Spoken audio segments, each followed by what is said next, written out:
مفسرین یہ فرماتے ہیں، اور حضرت شیخ الاسلام بانی جامع نظامیہ رحمۃ اللہ علیہ خاص طور پر یہ بات ارشاد فرماتے ہیں کہ اللہ تعالیٰ اس نور نبوی کی طرف اشارہ فرما رہے ہیں کہ اے نبی، نورانیت کی شکل میں آپ اپنے دادا کی پیشانی میں موجود تھے، آپ نے وہ واقعہ فیل کا اور ان پر جو عذاب نازل ہوا وہ سب دیکھا ہے۔ تو سرکار کا نور مبارک پیشانی میں اپنی تابانی کے ساتھ، تابناکی کے ساتھ جلوگر رہا، اس کا ذکر بھی قرآن مجید میں ہے، سورہ علم ترا میں، علم ترا کیف فعل ربک بی۔ حضرت آمینہ رضی اللہ عنہ فرماتی ہیں کہ نبی پاک صلی اللہ علیہ وسلم جب تشریف لائے تو حضور پاک صلی اللہ علیہ وسلم کا جسم پاک تھا، کسی قسم کی کوئی آلائش نہیں تھی، ایسا کہ غسل دے کر پیدا کیے گئے۔ دنیا میں لوگ آنے کے بعد میں انہیں دھویا دھلایا جاتا ہے، سرکار دو عالم صلی اللہ علیہ وسلم پیدا ہی ہوئے ہیں پاک، گویا کہ پہلے ہی حضور کو غسل دیا گیا، اور پیارے آقا صلی اللہ علیہ وسلم طہارت کے حالت میں اس دنیا میں تشریف لائے، کوئی دھبا کوئی آلائش جسم پاک پر موجود نہیں۔ میرے رب کے خزانوں میں کوئی کمی نہیں ہے، تو قحط آئے چلا جائے ہمیں کیا فکر کرنے کا ہے، کھلاتا میرا رب ہے، پلاتا میرا رب ہے۔ تو حاضرین، جیسے ایک غلام کو اپنے آقا پہ اتنا یقین ہے، قحط کے دور میں بھی پریشان نہیں ہے، تو پھر مسلمان اس وقت کیوں پریشان ہے؟ کیا مسلمانوں کو یقین نہیں ہے کہ ہمارے آقا رحمت للعالمین صلی اللہ علیہ وسلم دو جہاں کے مالک ہیں؟ کیا مسلمانوں کو اس بات کا یقین نہیں ہے کہ حضور عالم علوی، عالم سفلی کے بادشاہ ہیں، یعنی زمین و آسمان کے مالک ہیں؟ ایسے سلطان، دو جہاں کے سلطان، اس نبی کے ہم امتی ہو کر ایک وقت کے کھانے کے فکر مند، ایک دن کی روزی نہ ملے تو فکر مند، 2 دن بیمار ہو گئے تو پریشان، ڈاکٹر کہے کہ اس بیماری کا علاج ہی نہیں ہے تو خود مر جا رہے ہیں۔ یہ کس بات کی فکر ہے؟ کیا علاج ڈاکٹر کرتا ہے، شفا ڈاکٹر دیتا ہے؟ کیا دوا سے شفا ملتی ہے؟ شفا تو اللہ دیتا ہے، اللہ تعالیٰ اپنے نبی کے واسطے سے عطا فرماتا ہے۔ نعمتیں، رزق کے خزانے، دو جہاں کی نعمتیں حضور پاک صلی اللہ علیہ وسلم کے تصدق میں امت کو ملتی ہے، اور ہم دعوے دار ہیں کہ حضور پر ایمان رکھتے ہیں، اللہ کے نبی پہ یقین رکھتے ہیں، اللہ کے نبی سے محبت کرتے ہیں، یہ سارے دعووں کے ساتھ میں پھر فکر مند۔ اس کا مطلب یہ ہوا کہ یا تو ہمارے پاس یقین نہیں ہے، یا پھر ہم حضور کو دو جہاں کا مالک نہیں کہ ابھی تو عند ربی، میں رات میں میرے رب کے دربار میں رہتا ہوں، تم اپنے گھر میں رہتے ہو۔ فرمایا ابھی تو عند ربی، صحیح بخاری کی حدیث ہے۔ پھر کیا؟ یطعمنی ربی ویسقینی، کہ میرا رب مجھے کھلاتا پلاتا ہے۔ تم یہ دیکھ رہے ہیں کہ میں افطار نہیں کرتا، روزے پر روزے رکھتا ہوں، تو میں دنیا کی غذا نہیں کھاتا، رب کی قربتوں کی غذا کھاتا ہوں، روحانیت والی غذا کھاتا ہوں۔ میرا رب مجھے فرماتا ہے اے میرے حبیب کھاؤ، تو رب کھلاتا ہے، میں کھاتا ہوں، اس لیے میں صوم وصال کرتا ہوں، بے افطار کے روزے رکھتا ہوں۔ تو حاضرین، جو ذات پاک افطار کے بغیر کئی دنوں تک روزے رکھ سکتے ہیں، وہ حبیب پاک صلی اللہ علیہ وسلم 9 مہینے اپنی والدہ کے شکم میں بے غذا نہیں رہ سکتے۔ تو دنیا کو خالق کائنات یہ بتانا چاہتا ہے، اس لیے حضور کی ولادت بھی ہوئی تو ایسے ہوئی کہ دنیا میں بچے پیدا ہوتے ہیں تو ان کی نال کاٹنے کی ضرورت پڑتی ہے، پیارے آقا صلی اللہ علیہ وسلم کی نال پہلے سے کٹی ہے۔ لیکن ہمارے آقا صلی اللہ علیہ وسلم کی شان ایسی ہے کہ زمین کے بھی بادشاہ ہیں، آسمانوں کے بھی بادشاہ ہیں۔ زمین آسمان کے جب ہیں تو سارے جہاں کے ہیں، لیکن اتنی بڑی سلطنت کے باوجود ایسے شاہ دو جہاں ہو کر بھی حضور پاک صلی اللہ علیہ وسلم یہ نہیں فرما رہے ہیں کہ میں بادشاہ ہوں، بلکہ حضور یہ فرما رہے ہیں کہ میرے وزیر آسمانوں میں ہیں، میرے وزیر زمین میں ہیں۔ یعنی سرکار شاہ ہو کر بھی اپنے وزیروں کی شان بیان فرما رہے ہیں۔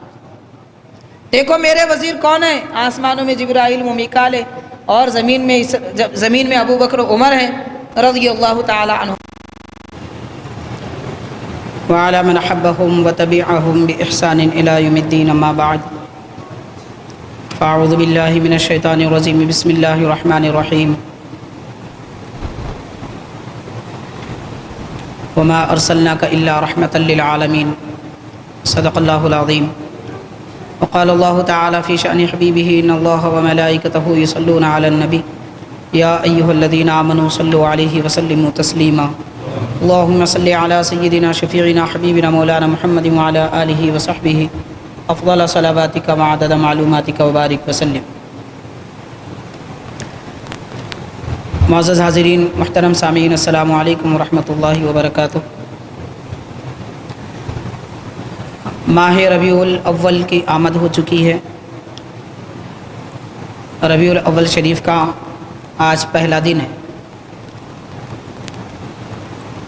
حضور نبی کریم رحمۃ للعالمین صلی اللہ علیہ وسلم کی ولادت باسعادت کا یہ پرنور اور بابرکت مہینہ ہے۔ اس مبارک مہینے میں سرکار دو عالم صلی اللہ علیہ وسلم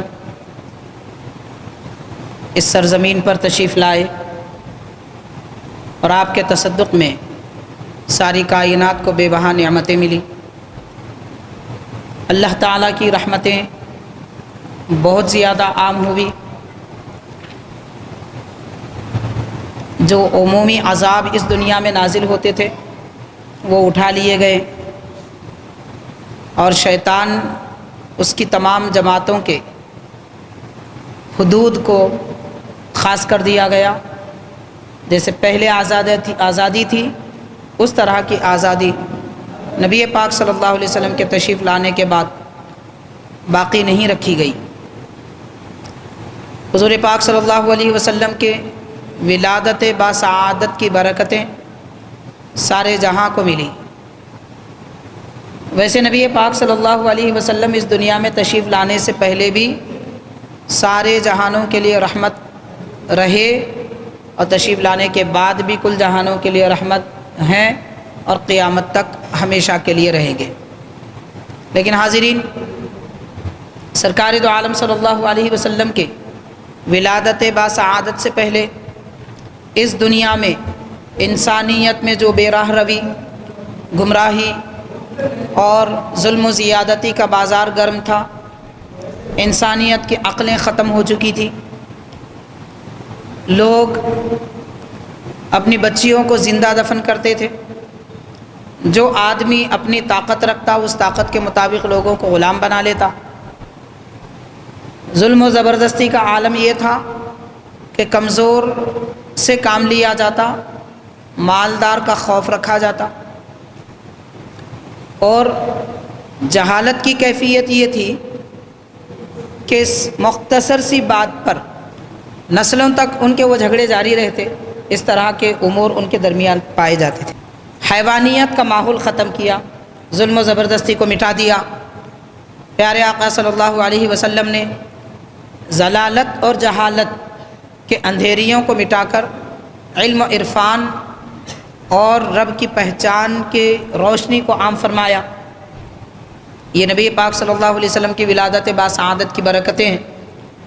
حضور پاک صلی اللہ علیہ وسلم جیسے اس دنیا میں تشریف لائے، حضور کی تشریف آوری کے ساتھ ہی برکت ایسی عام ہوئی کہ وہ لہب جیسا بدترین شخص بھی سرکار کی ولادت کی خوشی میں اپنے غلام، اپنی باندی کو آزاد کر دیا۔ یعنی حضور کی ولادت کے ساتھ دنیا والوں کو یہ سبق دیا جا رہا ہے کہ پیارے آقا صلی اللہ علیہ وسلم اس دنیا میں غلامی کو مٹانے کے لیے آئے ہیں، ہر کسی کو اس کا درجہ دینے کے لیے تشریف لائے۔ اور واقعتاً ایسا ہی ہوا کہ پیارے آقا صلی اللہ علیہ وسلم جب تشریف لائے، احکامات اسلام کو جاری فرمایا، تو بات بات پر حضور نے آزادی کی تعلیم عطا فرمائی۔ اگر کوئی قسم کھائے اور قسم کو توڑ دے، حضور نے فرما دیا آزاد کرے غلام۔ لوگوں کو صرف غلام بنانا آتا تھا، آزاد کرنے کا تصور بھی نہیں تھا۔ پیارے آقا صلی اللہ علیہ وسلم نے آزادی کے راستے کھولے اور انسانیت کو آزاد فرمایا۔ دنیا والوں کو بتا دیا کہ کوئی انسان کسی کو غلام نہیں بنا سکتا، اللہ تعالیٰ نے سب کو ایک درجہ عطا فرمایا۔ تو میلاد شریف کی یہ بے شمار برکتیں۔ تو حاضرین، انشاءاللہ تعالیٰ اس جمعہ، آنے والے جمعہ اور مزید اوقات میں پیارے آقا صلی اللہ علیہ وسلم کی ولادت باسعادت اور آپ کی عظمت و شان، معجزات، آپ کے اخلاق کریمانہ وغیرہ، ان سب امور پر ہم کچھ باتیں آپ کے احادیث پاک آپ کے گوشے گزار کرنے کی کوشش کریں گے۔ پچھلے جمعہ میں چند باتیں آپ نے سماعت کی تھی. حضرت شیخ الاسلام عارف باللہ حضرت امام محمد انوار اللہ فاروقی علیہ رحمۃ الرضوان بانی جامع نظامیہ کی تصانیف سے کہ آپ نے پیارے آقا صلی اللہ علیہ وسلم کے عظمت و شان اور آپ کے معجزات اور حضور پاک صلی اللہ علیہ وسلم کی ولادت باسعادت کی برکتوں کے متعلق کیا فرمایا ہے. تو حاضرین، ایک اہم ترین بات ہے نبی پاک صلی اللہ علیہ وسلم کی عظمت و شان کا اظہار کرتے ہوئے حضور شیخ الاسلام بانی جامع نظامیہ نے خاص طور پر جو بات ارشاد فرمائی وہ عبارت میں آپ کو بھی پڑھ کے سناؤں گا. اس سے پہلے ابتدائی طور پر یہ سمجھ لیجئے، حضرت شیخ الاسلام بانی جامع رحمۃ اللہ علیہ نبی پاک صلی اللہ علیہ وسلم کی شان و عظمت، رسالت و نبوت کی بلندی اور آپ کی نورانیت کا حال، آپ کی افضلیت وغیرہ ایسے کئی ایک امور اور دربار الہی میں پیارے آقا صلی اللہ علیہ وسلم کا مقام و مرتبہ، ان سب چیزوں پر آپ نے بہت ساری تفصیلی گفتگو فرمائی ہے اور اپنی کتابوں میں یہ بحثیں تصنیف فرمائی ہے قرآن مجید احادیث شریفہ کے حوالے سے. ایک حضور پاک صلی اللہ علیہ وسلم کی جو شان ہے وہ شان رسالت ہے، یعنی پیارے آقا صلی اللہ علیہ وسلم نبی ہیں، پیارے آقا صلی اللہ علیہ وسلم رسول ہیں. اللہ تعالیٰ نے آپ کو نبی و رسول بنا کر بھیجا.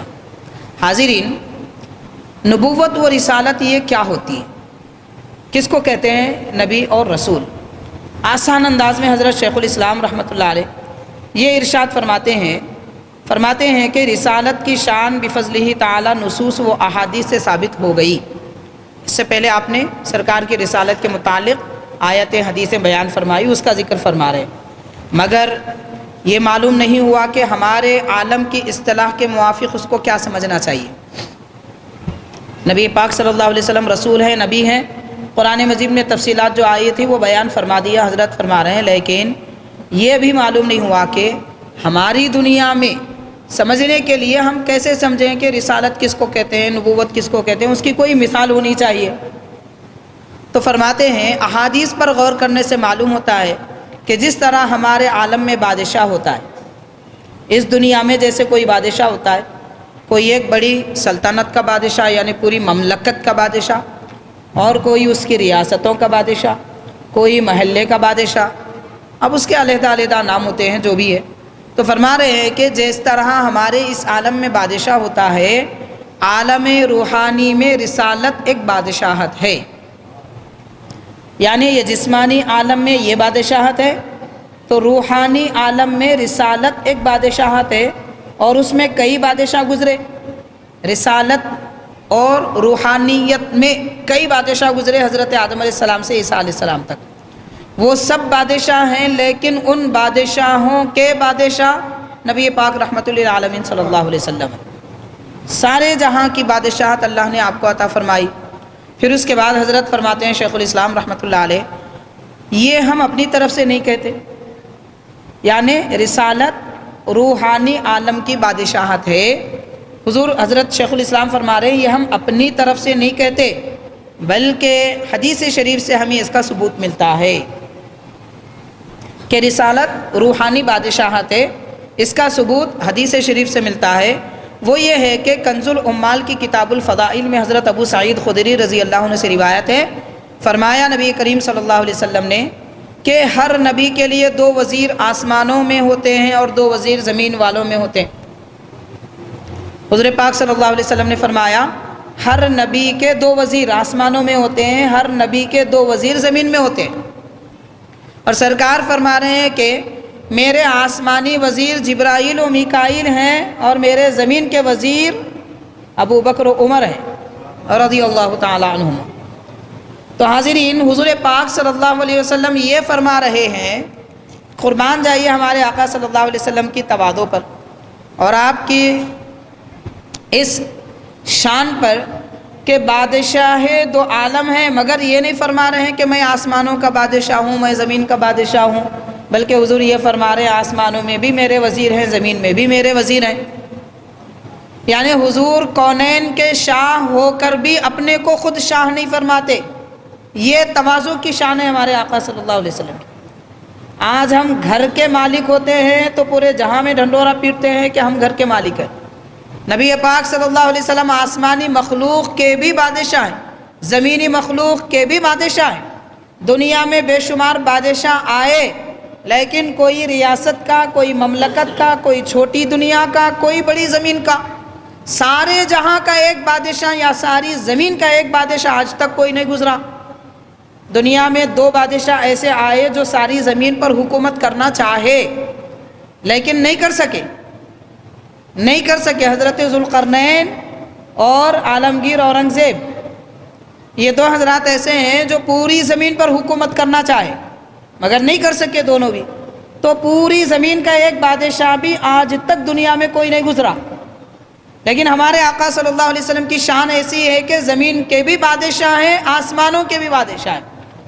زمین آسمان کے جب ہیں تو سارے جہاں کے ہیں، لیکن اتنی بڑی سلطنت کے باوجود ایسے شاہ 2 جہاں ہو کر بھی حضور پاک صلی اللہ علیہ وسلم یہ نہیں فرما رہے ہیں کہ میں بادشاہ ہوں، بلکہ حضور یہ فرما رہے ہیں کہ میرے وزیر آسمانوں میں ہیں، میرے وزیر زمین میں ہیں۔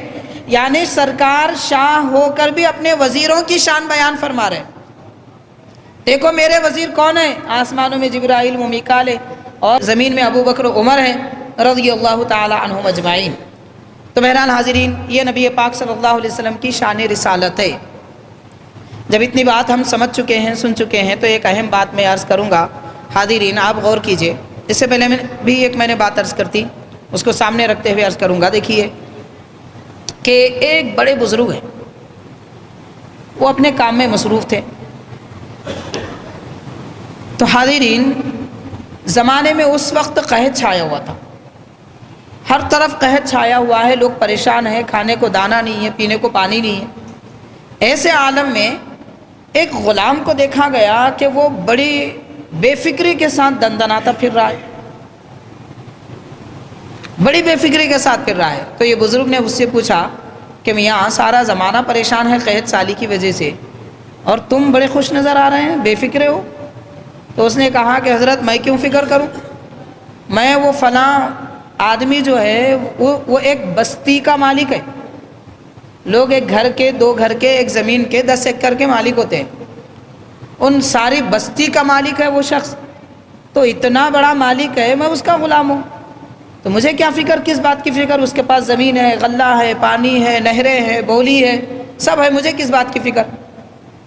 تو بزرگ فرماتے ہیں تیرا مالک ایک بستی کا مالک ہے اور میرا مالک 2 جہانوں کا مالک ہے، تو پھر میں کس بات کی فکر کروں، مجھے کیا کرنا ہے؟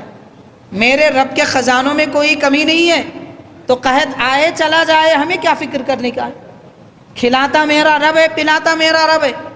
تو حاضرین، جیسے ایک غلام کو اپنے آقا پہ اتنا یقین ہے، قحط کے دور میں بھی پریشان نہیں ہے، تو پھر مسلمان اس وقت کیوں پریشان ہے؟ کیا مسلمانوں کو یقین نہیں ہے کہ ہمارے آقا رحمت للعالمین صلی اللہ علیہ وسلم 2 جہاں کے مالک ہیں؟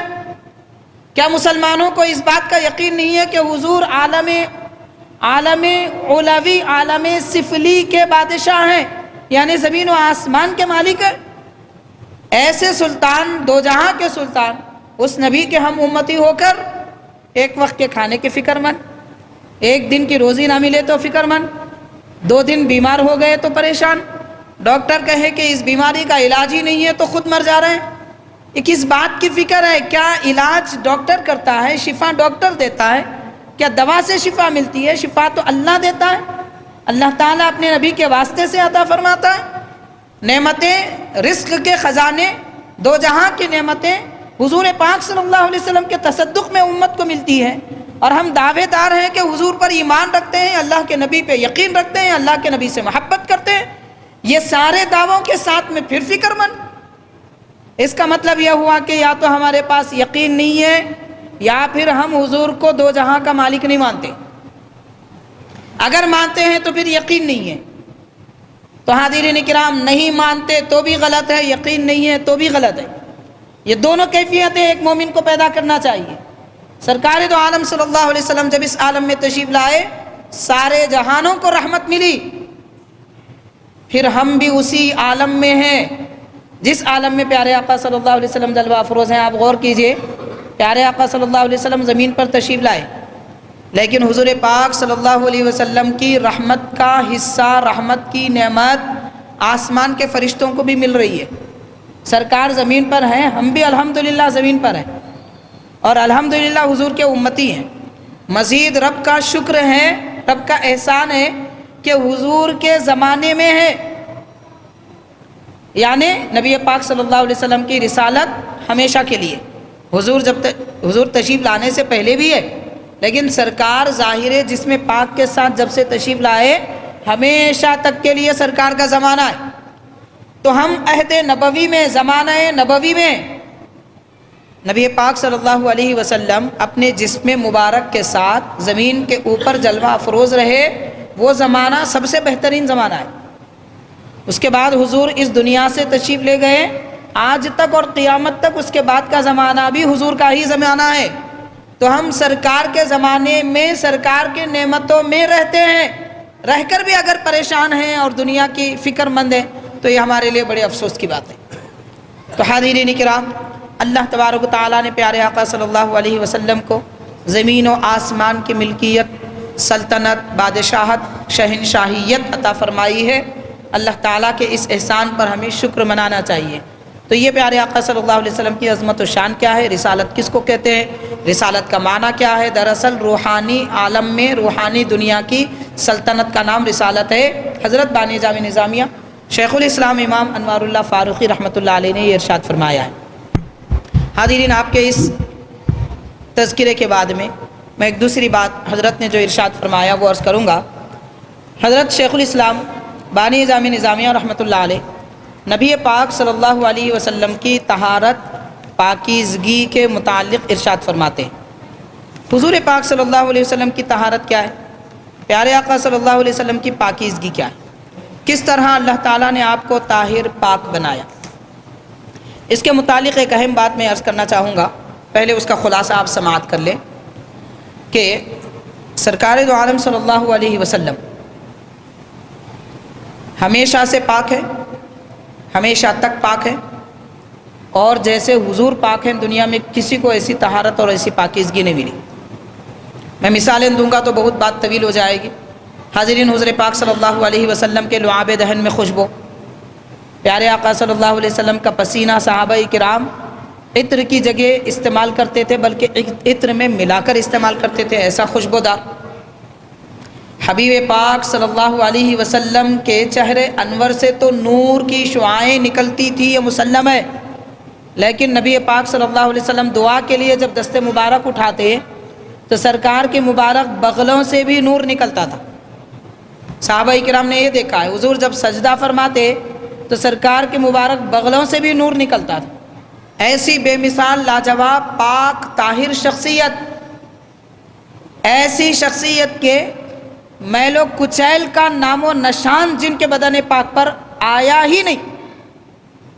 دنیا میں ہر انسان میلا ہوتا ہے، ایک ہمارے آقا صلی اللہ علیہ وسلم ہے کہ سرکار ہمیشہ پاک پاک پاک طاہر رہے، نہ صرف خود پاک بلکہ سرکار نے جس کو چھو لیا وہ پاک، حضور نے جن کو دیکھ لیا وہ پاک، نبی پاک صلی اللہ علیہ وسلم جس مدینے پہ قدم رکھے وہ مدینہ پاک، وہ بیماریوں کا مرکز تھا، حضور قدم مبارک رکھے تو پاک، ایسا کہ قیامت تک پھر بیماری مدینے میں نہیں آتی۔ سارے جہاں میں وبا پھیل سکتی ہے، مدینے پاک میں کوئی وبا نہیں آتی۔ اللہ کے نبی نے فرما دیا کسی وبا کا وہاں پر گزر ہی نہیں ہے۔ یہ کیفیت حبیب پاک صلی اللہ علیہ وسلم کی شان و عظمت کی۔ تو حاضرین، حضور اکرم صلی اللہ علیہ وسلم ایسے پاک اور ایسے پاک، حدیث پاک میں آتا ہے، خصائص کبریٰ کنز الامال اور سیرت حلبیہ سبل الہدی والرشاد، سیرت رسول پاک صلی اللہ علیہ وسلم کی کتابیں، اور امام بیہقی کی کتاب دلائل النبوہ، اور حضرت ابو نعیم اصفہانی رحمۃ اللہ علیہ کی کتاب دلائل النبوہ، ایسی کئی ایک حدیث پاک کی بھی کتابیں ہیں جن میں یہ احادیث باضابطہ ہمیں ملتی ہیں۔ امام سیوطی رحمۃ اللہ علیہ نے بھی حدیثیں نقل فرمائی اس بات پر۔ حضرت سیدہ آمنہ رضی اللہ تعالیٰ عنہ پیارے آقا صلی اللہ علیہ وسلم کی والدہ معظمہ مطہرہ طاہرہ پاک، آپ فرماتی ہیں کہ میرے لخت جگر جب میرے بطن سے، میرے جسم پاک سے باہر تشریف لائے، بطن مبارک سے جب باہر تشریف لائے تو فرماتی ہیں کہ میں نے دیکھا حضور پاک صلی اللہ علیہ وسلم کے جسم مبارک پر جیسے بچے پیدا ہوتے ہیں تو ان کے جسم پر دھبے ہوتے ہیں، آلائشیں ہوتی ہیں اور کسی بھی قسم کی کوئی چیز پائی جاتی ہے۔ حضرت آمینہ رضی اللہ عنہ فرماتی ہیں کہ نبی پاک صلی اللہ علیہ وسلم جب تشریف لائے تو حضور پاک صلی اللہ علیہ وسلم کا جسم پاک تھا، کسی قسم کی کوئی آلائش نہیں تھی، ایسا کہ غسل دے کر پیدا کیے گئے۔ دنیا میں لوگ آنے کے بعد میں انہیں دھویا دھلایا جاتا ہے، سرکار دو عالم صلی اللہ علیہ وسلم پیدا ہی ہوئے ہیں پاک، گویا کہ پہلے ہی حضور کو غسل دیا گیا اور پیارے آقا صلی اللہ علیہ وسلم طہارت کے حالت میں اس دنیا میں تشریف لائے، کوئی دھبا کوئی آلائش جسم پاک پر موجود نہیں تھی۔ حاضرین، یہ تو جسم پاک کی بات ہے، اس سے بڑی تعجب کی بات یہ ہے سرکار نے ارشاد فرمایا لم یرا احد سوءتی، کہ کسی نے میرا سطر کبھی نہیں دیکھا، یعنی حضور پاک صلی اللہ علیہ وسلم کا سطر مبارک بھی ڈھکا ہوا تھا۔ حضور جب ولادت آپ کی ہوئی، تشریف لائے دنیا میں پیدا ہونے والے بے لباس پیدا ہوتے ہیں، سرکار تشریف بھی لائے تو لباس کی حالت میں، خواہ وہ لباس نورانی ہو، خواہ وہ لباس جسدی ہو جسمانی ہو، لیکن لباس کے ساتھ میں حضور تشریف لائے، پردوں میں حضور تشریف لائے۔ یہ کیفیت نبی پاک صلی اللہ علیہ وسلم کی۔ شارحین نے، علماء نے لکھا ہے اگر کوئی، یہ پیارے آقا کی خصوصیت تو ہے اپنی جگہ، دنیا میں اگر کوئی ایک شخص بھی کسی بھی نبی کا سطر دیکھ لیتا تو وہ اندھا ہو جاتا، کسی نے دیکھا نہیں، اگر دیکھ لیتا تو وہ اندھا ہو جاتا۔ تو ایسی طہارت و نظافت اور نفاست و عمدگی کے ساتھ حبیب پاک صلی اللہ علیہ وسلم اس دنیا میں تشریف لائے۔ حاضرین، اب اصل بات کی طرف میں آنا چاہتا ہوں۔ ایک اہم ترین بات ہے، بہت انتہائی اہم ترین بات ہے، دنیا میں بڑے بڑے ڈاکٹر ہیں اور بڑی بڑی طبی مہارت رکھنے والے لوگ ہیں، یہ بڑا ٹیکنالوجی کا دور ہے۔ اس دور میں یہ بات بڑی اہمیت والی ہے کہ حاضرین، دنیا میں جتنے لوگ پیدا ہوتے ہیں، جب بچے پیدا ہوتے ہیں تو نال رہتی ہے، پیدا ہونے کے بعد ایک نال رہتی ہے جسے کاٹتے ہیں۔ اس کا تعلق کیا ہوتا ہے؟ بچے کی ناف سے ماں کے رحم سے ہوتا ہے۔ ماں کی جو بچے دانی ہوتی ہے اس کو رحم کہتے ہیں، رحم سے بچے کے ناف کا کنیکشن ہوتا ہے جسے نال کہتے ہیں۔ یہ ہوتا کیا ہے؟ یہ دراصل غذا کا ذریعہ ہے۔ بچہ جو ماں کی پیٹ میں پرورش پاتا ہے، ہمارے رب کی قدرت ہے، خالق کائنات، بدیع السماوات والارض اس کی شان ہے۔ اللہ تبارک و تعالیٰ آسمانوں اور زمین کو بے مثال پیدا کرنے والا ہے۔ آسمان زمین صرف کہا گیا، آسمان اور زمین میں جو کچھ ہے، اس کے درمیان جو کچھ ہے، سب کو بے مثال پیدا کرنے والا ہے۔ بے مثال کا مطلب کیا؟ یوں سمجھ لیجئے کہ حاضرین، کوئی بڑے ملک کی کمپنی کوئی نیا آئٹم بناتی ہے تو اس کے بعد کیا کرتے ہیں لوگ؟ نقل کرتے ہیں، پھر یہ ملک میں بنا، یہ ملک میں بنا، یہ ملک میں بنا۔ جیسے کمپیوٹر مثال کے طور پر، سب سے پہلے ایک جگہ کہیں بھی بنا تھا، جہاں بھی بنا، اس کے بعد لوگ اس کی نقل کرتے رہے، کمپیوٹر بنائے۔ تو انسان کو صرف نقل کرنا آتا ہے، بے مثال کوئی چیز دنیا میں کوئی مخلوق بنا ہی نہیں سکتی۔ بے مثال پیدا کرنے والا صرف اللہ تبارک و تعالیٰ ہے۔ تو جو چیز بے مثال پیدا فرمانے والا ہے، اللہ کی صفت ہے خالق اور اللہ کی صفت ہے بدیع، تو اللہ تعالیٰ بدیع السماوات والارض ہے، آسمان اور زمین اس کے درمیان والی ساری مخلوقات کو بے مثال پیدا فرمانے والا ہے۔ کیا مطلب اس کا؟ میں اس کو دو طریقے سے آپ کو سمجھانے کی کوشش کروں گا۔ دیکھیے، اللہ تعالیٰ نے انسان کو پیدا کیا، سب سے پہلے اللہ نے انسان کو پیدا کیا حضرت آدم علیہ السلام، بے مثال ہے۔ آدم علیہ السلام کو رب نے جیسا بنایا کوئی نہیں بنا سکتا۔ پھر اللہ تعالیٰ نے حضرت آدم علیہ السلام سے حوا علیہ السلام کو پیدا کیا، ان کی بائیں پھسلی سے۔ سیدھی پھسلی میں جتنے ہڈیاں ہوتے ہیں، بائیں پھسلی میں ایک کم ہوتی ہے، ہر آدمی کے گن لیجیے آپ، سیدھی پھسلی میں جتنی ہڈیاں ہیں بائیں میں ایک کم ہوتی ہے، اس لیے کہ ہر مرد سے ایک عورت پیدا ہوتی ہے، وہ بائیں پھسلی سے پیدا ہوتی ہے۔ تو ہر شوہر کی بیوی، خواہ ایک ہو یا دو، اسی کی پھسلی سے پیدا ہوتے ہیں، تو اس لیے ایک پھسلی کم ہوتی ہے۔ تو اللہ تعالیٰ نے حضرت آدم علیہ السلام جب آرام فرما رہے تھے، حوا علیہ السلام کو پیدا کیا آپ کی پھسلی سے۔ حضرت حوا علیہ السلام کو بھی رب نے بے مثال بنایا، بے مثال یعنی کوئی صورت یا آئیڈیل نہیں، اس کے بغیر بنایا۔ ایسے ہی اللہ تعالیٰ نے حضرت عیسیٰ علیہ السلام کو بے مثال بنایا۔ حضرت عیسیٰ علیہ السلام نہ والد سے آئے، والد کے بغیر کسی کا وجود نہیں ہے۔ ساری دنیا میں جتنے لوگ پیدا ہوتے ہیں مرد اور عورت سے ہوتے ہیں۔ اللہ تعالیٰ نے حضرت عیسیٰ علیہ السلام کو بے باپ بنایا، بے مثال ہے۔ اور اللہ تعالیٰ نے آدم علیہ السلام کو والد والدہ یعنی ماں باپ کے بغیر بنایا، بے مثال ہے۔ اللہ نے حوا علیہ السلام کو عورت کے بغیر بنایا، عیسیٰ علیہ السلام کو مرد کے بغیر بنایا، حوا علیہ السلام کو عورت کے بغیر بنایا۔ یہ سب رب کی قدرت ہے۔ یہ تو بڑی باتیں ہیں، رہنے دیجئے۔ جو انسان دنیا میں ماں باپ سے پیدا ہوتے آ رہے ہیں، نسلیں بڑھتی جا رہی ہیں، ایسا ایک انسان بھی کوئی دنیا میں پیدا نہیں کر سکے گا۔ تو یہ شان اللہ تبارک و تعالیٰ کی ہے۔ خالق کائنات جب ماں کے پیٹ میں بچوں کو پیدا فرماتا ہے تو ان کے غذا کا ذریعہ رکھا۔ تو غذا کا ذریعہ کیا ہے؟ وہی وہ ایک نال جو بچے کی ناف سے ماں کے رحم سے ملی ہوئی ہے، جس کا کنیکشن ہے، اس کے ذریعے پیٹ میں، ماں کے پیٹ میں 9 مہینے غذا ملتی ہے۔ کس شکل میں غذا ملتی ہے؟ اب بڑے بڑے اطباء ڈاکٹر وغیرہ سب کہتے ہیں کہ یہ بھی ایک فطرت انسانی ہے، انسان کی فطرت ہے کہ مرد حضرات کو کسی قسم کی ناپاکی کے راستے ہیں، کسی وجہ سے مرد ناپاک ہوتے ہیں اور کسی دوسری وجہ سے عورتیں ناپاک ہوتی ہیں۔ تو عورتوں کے ناپاک ہونے کی وجہ کیا ہے؟ مہینے میں ایک مرتبہ کم از کم 3 دن، زیادہ سے زیادہ 10 دن ان پر ایک حالت طاری ہوتی ہے، تو وہ حالت ان کی ناپاکی کی حالت ہوتی ہے، جس کو حیض کہتے ہیں، ماہواری وغیرہ کہتے ہیں، جو بھی ہے۔ تو حاضرین، جب بچہ ماں کی پیٹ میں پرورش پانے لگتا ہے، رحم ٹھہر جاتا ہے، تو یہ جو ماہواری ہے وہ رک جاتی ہے۔ پوری فطرت ہے، پوری دنیا کی خواتین کی فطرت ہے، اللہ نے بنایا ایسا ہے۔ تو ماہواری رک جاتی ہے۔ کیوں رکتی ہے؟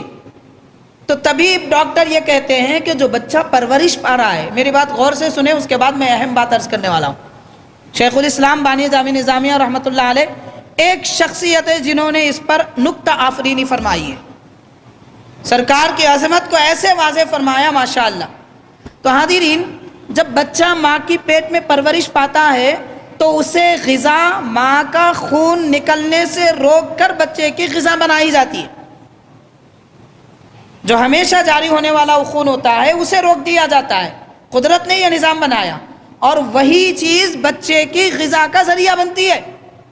اب اگر ہم سیدھے انداز میں اگر کہیں گے تو خون ناپاک، تو ناپاک غذا ماں کے پیٹ میں بچے کی پرورش کا ذریعہ بنی۔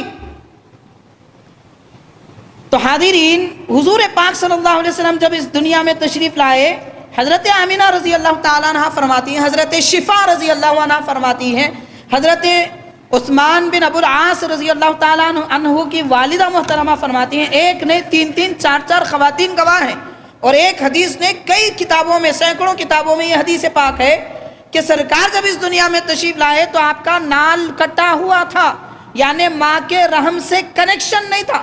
اللہ تعالیٰ نے آپ کی پرورش بھی ماں کے پیٹ میں ایسی فرمائی کہ دنیا میں کسی ایک بچے کی بھی ویسی پرورش رب نے نہیں کی جیسا کہ حضور پاک صلی اللہ علیہ وسلم کی پرورش رب نے اپنے محبوب کی پرورش ان کی ماں کی پیٹ میں فرمائی۔ تو میرے نبی، رب گویا کہ اپنی قدرت سے اللہ تعالیٰ فرما رہا ہے، میرے نبی کی پرورش بھی ہم ماں کے پیٹ میں غذا بھی دیتے ہیں تو پاک دیتے ہیں، اس کو ذریعہ ہی نہیں بنایا گیا۔ اچھا، یہ بھی ہو سکتا ہے کہ اللہ ذریعہ نہ بنائے، ذریعہ نہ بنائے، رب کی قدرت سے کیا بعید ہے، مگر کنیکشن باقی رکھے۔ دنیا کو کیسے پتا چلے؟ اللہ اپنی قدرت اور نبی کی پرورش کرنے کا نرالا انداز، وہ بے مثال انداز، خالق کائنات نے جو پرورش پیارے آقا کی فرمائی، دنیا والوں کو بھی بتانا چاہتا ہے تاکہ لوگوں سمجھ لو میں نے میرے نبی کو پیدا بھی تمہارے جیسا نہیں کیا، اور تم کون ہو جو کہتے ہو کہ حضور ہمارے جیسے ہیں؟ اللہ نے پرورش بھی ماں کے پیٹ میں حضور کی ماں کے پیٹ میں نبی پاک صلی اللہ علیہ وسلم کی پرورش بھی اللہ تبارک و تعالیٰ نے عام انسانوں کے جیسی نہیں کی بلکہ نرالے انداز میں. اب اس کو کیسے سمجھیں؟ کیسے ہو سکتا بھائی؟ اب انسان کی عقل میں نہیں آتی. تو حاضرین، حضرت شیخ الاسلام باقی جامع نظامیہ رحمۃ اللہ علیہ اس کو ایک اچھے انداز سے یہ سمجھا رہے ہیں. میں عبارت پڑھوں گا، سمجھ میں آئے نہ آئے، کم از کم عبارت محفوظ تو رہ جائے گی، کچھ سمجھ میں آئے گا. لیکن خلاصہ جو بات حضرت نے فرمایا وہ میں نے آپ کے گوشے گزار کیا ہے.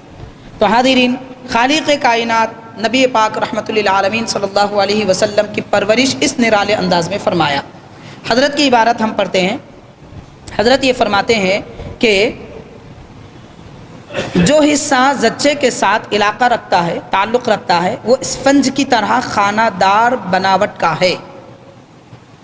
یعنی ماں کے پیٹ میں جو رحم ہوتی ہے، جھلی ہوتی ہے، وہ اسپنج کی طرح ہوتی ہے. جتنا کھینچے اتنی بڑھ جاتی ہے، جتنا چھوڑے اتنی کم ہو جاتی ہے. حضرت فرما رہے ہیں شیخ الاسلام بانی جامع رحمۃ اللہ علیہ، یہ بات 150 سال پہلے آپ نے لکھی ہے. اس دور کی تحقیقات کی بات نہیں ہے. 150 سال پہلے ایسی تحقیقات بھی عام نہیں تھی. اس دور میں شیخ الاسلام یہ تحقیق فرما رہے ہیں. اور اس کے بعد فرماتے ہیں کہ اس میں شرائین بھرے ہوئے ہوتے ہیں، اس میں جو رگیں وغیرہ ہوتی ہیں وہ بیان فرما رہے ہیں. اور جو حصہ جنین سے متعلق ہے وہ ناف کی رگوں اور شریانوں کی شاخوں سے بن گیا ہے. جو بات میں نے خلاصے کے طور پہ کی ہے، حضرت اس کو بیان فرما رہے ہیں مہذب انداز میں. نال ایک رسی کی سی چیز ہے. جس نال کا ذکر کیا گیا ایک رسی کی طرح ہے، چونکہ جنین اور آمل کے درمیان پھیلنے والی رگ اور شریانوں سے بنی ہے، اور یہ اکثر آمل کے بیچوں بیچ سے اگنی شروع ہو کر جنین کے ناف پر جا کر تمام ہوتی ہے. تو حضرت یہ فرمانا چاہتے ہیں کہ اس کے درمیان میں جو تعلق ہے وہ تعلق بھی اللہ تعالیٰ نے کاٹ دیا تاکہ حضور پاک صلی اللہ علیہ وسلم کی پرورش اس انداز سے ہو کہ جیسے عام انسانوں کی پرورش ناپاک خون سے ہوتی ہے. پیارے آقا صلی اللہ علیہ وسلم کے متعلق اس کو بھی منقطع کر دیا گیا. پھر اللہ نے کیسے پرورش فرمائی، اس کا جواب ہمیں بخاری کی وہ حدیث سے ملتا ہے. اب ہو سکتا ہے حضرت فرما رہے ہیں آگے شیخ الاسلام رحمۃ اللہ علیہ، اس کا خلاصہ میں عرض کر رہا ہوں کہ ہمارے دل میں یہ ذہن میں بات آئے کہ بھئی کیسے پرورش ہو سکتی ہے. کیونکہ ماں کا پیٹ خود ایک اندر والا حصہ ہے، پھر اس میں جنین وہ بھی ایک اندر کا حصہ ہے. اس میں سانس کیسے لے سکتے ہیں؟ نال اگر کٹی ہوئی ہے تو سانس کیسے لے سکتے ہیں؟ ہماری عقل میں نہیں آتا. تو حاضرین، سب سے پہلے ہمیں یہ یاد رکھنا چاہیے کہ ہم عقل پہ ایمان نہیں لائے. ہمارا ایمان عقل پہ نہیں ہے، ہمارا ایمان اللہ تعالیٰ اس کے نبی پر ہے. ہمارا ایمان قرآن اور حدیث پر ہے. تو قرآن اور حدیث کہہ رہا ہے کہ اللہ نے نبی کو پاک بنایا، اور حدیث یہ کہہ رہی ہے کہ حضور جب دنیا میں تشریف لائے تو آپ کا نالے پاک کٹا ہوا تھا. جب یہ سب موجود ہے ہمارے سامنے تو ہم عقل پہ نہیں جائیں گے. پھر سمجھیں گے کیسے؟ اس طریقے سے سمجھیں گے. صحیح بخاری کی حدیث ہے کہ پیارے آقا صلی اللہ علیہ وسلم کو دیکھ کر صحابہ کرام یہ طے کر لیے، جماعتیں بن گئی 3 صحابہ کرام کی. بعض صحابہ کرام نے کہا کہ حضور رات بھر عبادت کرتے ہیں، یہ تو اللہ کے نبی ہیں، اللہ تعالیٰ نے آپ کو بڑی بشارتیں عطا فرمائی، مقامات عالیہ عطا فرمائے. حضور نبی ہو کر جب اتنی رات عبادت کر رہے ہیں، چند صحابہ کرام نے یہ طے کر لیا کہ آج کے بعد ہم سوئیں گے نہیں، رات بھر عبادت کریں گے. پھر بعض صحابہ اکرام کہنے لگے کہ نبی پاک صلی اللہ علیہ وسلم ایک دن تک روزہ رکھتے ہیں بغیر افطار کے، اس کو صوم وصال کہتے ہیں. بغیر افطار کے حضور روزہ رکھتے تھے. تو یہ دیکھ کر صحابہ اکرام نے یہ عرض کیا کہ ہم کم از کم افطار کے ساتھ تو روزہ مسلسل رکھیں گے. بعض حضرات نے کہا کہ ہم افطار نہیں کریں گے، صوم وصال رکھیں گے. تو نبی پاک صلی اللہ علیہ وسلم نے یہ گفتگو ان کی سماعت فرمائی اور باہر تشریف لائے. ارشاد فرمایا کہ ایکم مثلی، اے لوگو تم میں کون میرے جیسا ہے؟ تم میں کون میرے جیسا ہے؟ اللہ نے مجھے پاک ایسا فرمایا، پیدا ایسا فرمایا. سب کی پرورش ایسی ہوتی ہے، میری علیحدہ ہوئی. سب بے لباس پیدا ہوتے ہیں، میں لباس اور پردوں میں پیدا ہوا. اللہ سب دنیا میں انسان کی شکل میں آتے ہیں، لیکن میں نور بن کر آیا، شکل انسانی میں نور بن کر آیا. حضور نے اپنے اعلانات فرمائے کہ تم میں کون میرے جیسا ہے. اس کے بعد فرمایا کہ ابھی تو عند ربی، میں رات میں میرے رب کے دربار میں رہتا ہوں، تم اپنے گھر میں رہتے ہو. فرمایا ابھی تو عند ربی، صحیح بخاری کی حدیث ہے. پھر کیا یطعمنی ربی ویسقینی کہ میرا رب مجھے کھلاتا پلاتا ہے. تم یہ دیکھ رہے ہیں کہ میں افطار نہیں کرتا، روزے پر روزے رکھتا ہوں، تو میں دنیا کی غذا نہیں کھاتا، رب کی قربتوں کی غذا کھاتا ہوں، روحانیت والی غذا کھاتا ہوں. میرا رب مجھے فرماتا ہے اے میرے حبیب کھاؤ، تو رب کھلاتا ہے میں کھاتا ہوں، اس لیے میں صوم وصال کرتا ہوں، بے افطار کے روزے رکھتا ہوں. تو حاضرین، جو ذات پاک افطار کے بغیر کئی کئی دنوں تک روزے رکھ سکتے ہیں، وہ حبیب پاک صلی اللہ علیہ وسلم 9 مہینے اپنی والدہ کے شکم میں بے غذا نہیں رہ سکتے. تو دنیا کو خالق کائنات یہ بتانا چاہتا ہے، اس لیے حضور کی ولادت بھی ہوئی تو ایسے ہوئی کہ دنیا میں بچے پیدا ہوتے ہیں تو ان کی نال کاٹنے کی ضرورت پڑتی ہے. پیارے آقا صلی اللہ علیہ وسلم کی نال پہلے سے کٹی ہوئی تھی. تو حاضرین کرام، نبی پاک صلی اللہ علیہ وسلم کی شان و عظمت کے متعلق یہ تفصیلات ہیں.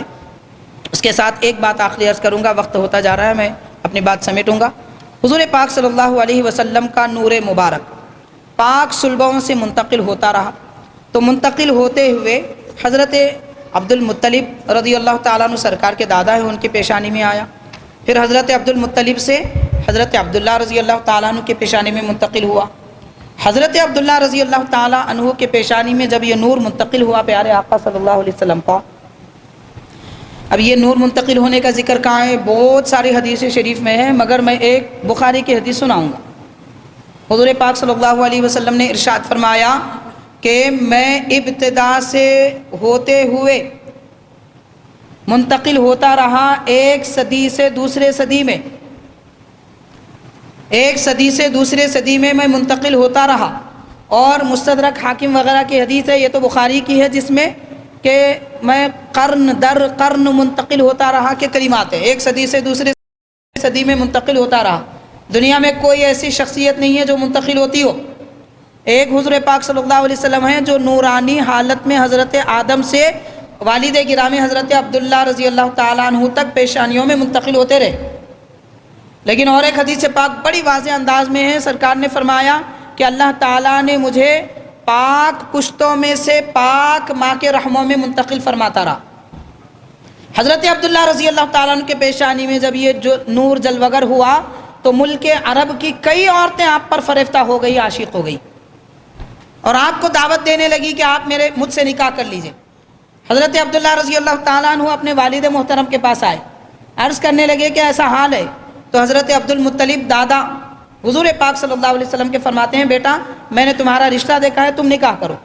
چنانچہ سیدہ کائنات نبی پاک صلی اللہ علیہ وسلم کی والدہ ماجدہ طیبہ طاہرہ حضرت سیدہ آمنہ رضی اللہ تعالیٰ عنہ سے حضرت عبداللہ رضی اللہ تعالیٰ عنہ کا نکاح ہوا. نکاح کے بعد سرکار کا نور مبارک سیدہ آمنہ رضی اللہ تعالیٰ عنہ کے بطن پاک میں منتقل ہوا. پھر وہ نورانیت جو حضرت عبداللہ رضی اللہ تعالیٰ عنہ کے چہرے میں تھی وہ باقی نہیں رہی. بعد میں اب جب باہر نکلے اور وہی خواتین وہی عورتیں دیکھنے لگی، اور آپ نے فرمایا کہ تم نے کچھ کہا تھا جب تو تعریف کی تھی، اب کوئی بات نہیں کہہ رہے. تو وہ سب خواتین کہنے لگی کہ اس وقت کیا آپ وہی عبداللہ ہیں جو پہلے تھے؟ اس وقت ہم ایک نورانیت آپ کے چہرے میں دیکھ رہے تھے جو جہاں میں کسی شے میں نہیں پائی جاتی تھی، اس وجہ سے ہم وہ نعمت، رب کی کوئی خاص نعمت ہے، اسے پانا چاہتے تھے. لیکن وہ نعمت پیارے آقا صلی اللہ علیہ وسلم کی حضرت آمنہ رضی اللہ تعالیٰ عنہ کے مقدر میں. تو حاضرین کرام، سرکار کا نور مبارک سرکار کے دادا کے پیشانی مبارک میں بھی تھا. اس کا ذکر ہمیں احادیث پاک میں بڑی تفصیل کے ساتھ ملتا ہے. کوئی قصے کہانی افسانے کی ہم بات نہیں کر رہے، ایک نہیں دو نہیں 50 سے 100 کتابوں میں احادیث کی اور سیرت کی موجود ہے. تو حاضرین، حضرت وہ بڑا مشہور واقعہ ہے ابرہہ کا. کعبہ شریف شہید کرنے کے لیے ڈھانے کے ارادے سے وہ تقریباً ایک فوج لشکر، بڑا لشکر جرار لے کر آیا تھا ابرہہ. تو اس وقت جو حالات ہوئے ان میں 3 اہم باتوں کی طرف میں آپ کی توجہ لے جاؤں گا کہ حضرت عبد المطلب رضی اللہ تعالیٰ عنہ کی پیشانی میں جب یہ نور منتقل ہوا تو جب بھی مکے میں عرب میں قحط چھا جاتا، کسی پہاڑ پر اہل مکہ حضرت عبد المطلب رضی اللہ عنہ کو لے جاتے اور گزارش کرتے کہ آپ دعا کیجئے، قحط سالی دور ہو جائے گی. آپ جیسے دعا کرتے قحط دور ہو جاتا تھا. یہ سرکار کے نور پاک کی برکت تھی. حاضرین، ابرہہ تقریباً 60,000 فوج اور ہاتھیوں کا لشکر لے کر کعبہ شریف کے جب قریب آیا، کعبہ شریف کے جب قریب آیا تو حضرت عبد المطلب رضی اللہ عنہ قریش کو لے کر جبل نور پہ تشریف لے گئے، جبل نور پر تشریف لے گئے اور یہ فرمایا کہ اللہ کا گھر ہے، اللہ اس کی حفاظت کرے گا۔ تو اس لیے جب آپ جبل نور پر تشریف لے گئے تو اس وقت نور مبارک سرکار کا یعنی غار ہرا، بعد میں بھی حضور غار ہرا میں تشریف لے گئے، سرکار کے دادا بھی غار ہرا میں تشریف لے گئے، تو وہاں سے وہ نور کی شعاعیں کعبۃ اللہ پر پڑی، سرکار کے نور پاک کی شعاعیں کعبۃ اللہ پر پڑی۔ تو حضرت عبد المطلب لوگوں سے فرماتے ہیں کہ لوگوں اب غم زدہ نہ ہو، کعبے کی حفاظت اللہ تعالیٰ فرمائے گا، جیسے لوگ کعبے میں مکے میں بستی میں رہتے ہیں، چلو ہم بھی وہیں رہتے ہیں، ہمارا کوئی نقصان نہیں پہنچا سکے گا۔ نور مبارک کی شعاعوں سے یہ خوشخبری ملی حضرت عبد المطلب کو، ایک بات۔ دوسرا یہ کہ اہل مکہ کو نقصان پہنچانے کے لیے ابرہہ نے لشکر بھیجا اپنا رعب قائم کرنے کے لیے، تو جتنے لوگ حضرت عبد المطلب رضی اللہ عنہ سے بات کرنے کے لیے آئے تھے اور آپ کو نقصان پہنچانے کے لیے آئے تھے، آپ کا چہرہ اور حضور کا نور اس میں دیکھ کر سب کے سب سجدے میں گر گئے۔ یہ دوسرا واقعہ بڑا عظیم واقعہ اس واقعے کے وقت میں پیش آیا۔ اور تیسرا کہ حضرت عبد المطلب رضی اللہ تعالی عنہ کو خوف دلانے کے لیے ابرہہ نے ہاتھیوں کا لشکر بھیجا، ہاتھیوں کا لشکر بھیجا، تو اس وقت سرکار کا نور پاک دیکھ کر وہ سارے لشکر ہاتھی کے سب سجدے میں گر گئے۔ لیکن یہ تین واقعات دیکھنے کے بعد بھی ابرہہ کو بات سمجھ میں نہیں آئی، توفیق نہیں ہوئی، اس کے بعد زبردستی اس نے حکم دیا، تو پھر وہ لشکر جرار ابابیل کا اترا۔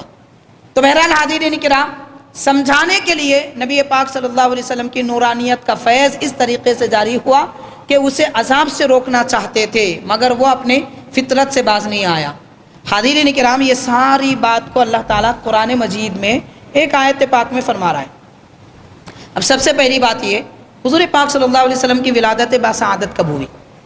نبی پاک صلی اللہ علیہ وسلم کی ولادت باسعادت تقریباً اس واقعہ فیل کے 52 یا 54 دن کے بعد ہوئی۔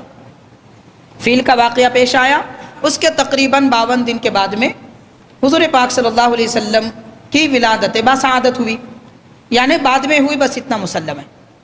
تو جب یہ واقعہ حضور کی ولادت بعد میں ہوئی، واقعہ پہلے ہوا، تو سرکار دو عالم صلی اللہ علیہ وسلم کی ولادت ہی نہیں ہوئی۔ لیکن قرآن مجید پڑھی، اللہ تعالیٰ فرما رہا ہے الم تر کیف فعل ربک باصحاب الفیل۔ سورہ فیل سب کو یاد ہے ماشاءاللہ، 10 سورے تو کئی لوگوں کو یاد رہتے ہیں۔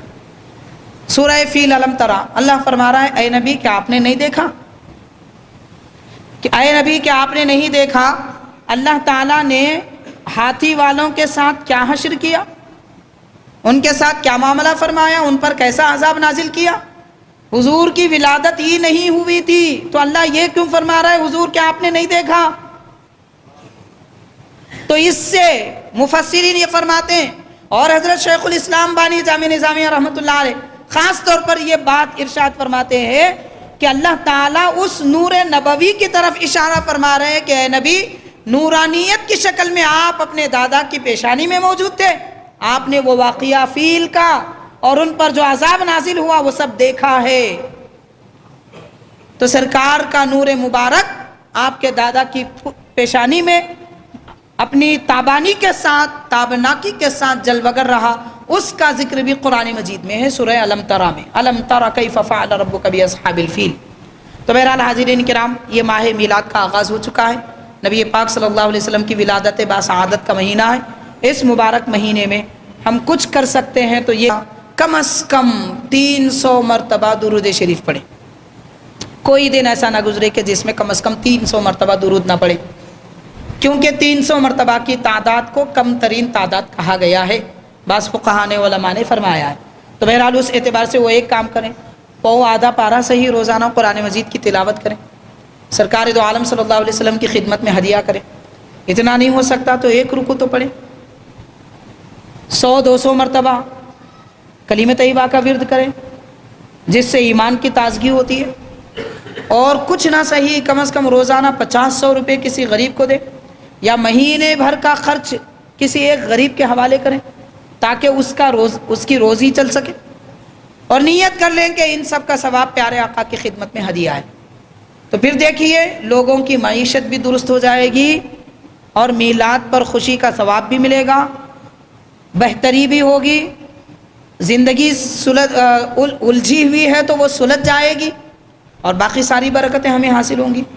میلاد کی خوشی میں خرچ کرنے، میلاد کی خوشی میں عبادت کرنے کا بڑا ثواب ہے، اس کی تفصیلات ہیں، کئی مرتبہ ہم نے عرض کیا ہے، لیکن کریں تو اس طریقے سے کریں کہ لوگوں کا بھی اس میں بھلا ہو، کوئی ایسا کام نہ کریں کہ جس سے کوئی فائدہ نہ ہو۔ مثال کے طور پر میں عرض کروں گا، دیکھیے آدمی کو رات میں اپنے گھر میں گزارے کے لیے، پڑھنے کے لیے، کوئی چیز دیکھنے کے لیے 2 لائٹ کافی ہو جاتی ہیں، بہت زیادہ روشنی۔ اگر کوئی 10 لائٹ اپنے ہال میں لگا لے تو یہ اسراف نہیں ہے تو کیا ہے؟ کافی تو 2 لائٹ ہو جاتی ہے، مگر زیادہ اگر لگا رہے ہیں اور اس کا لائٹ خرچ کر رہے ہیں، اسراف ہو رہا ہے، اس سے کیا فائدہ؟ جو چیز جتنی ضرورت کی ہے اتنی ضرورت کی استعمال کرنی چاہیے۔ تو آج ہم یہ دیکھیں کہ ضرورت کیا ہے۔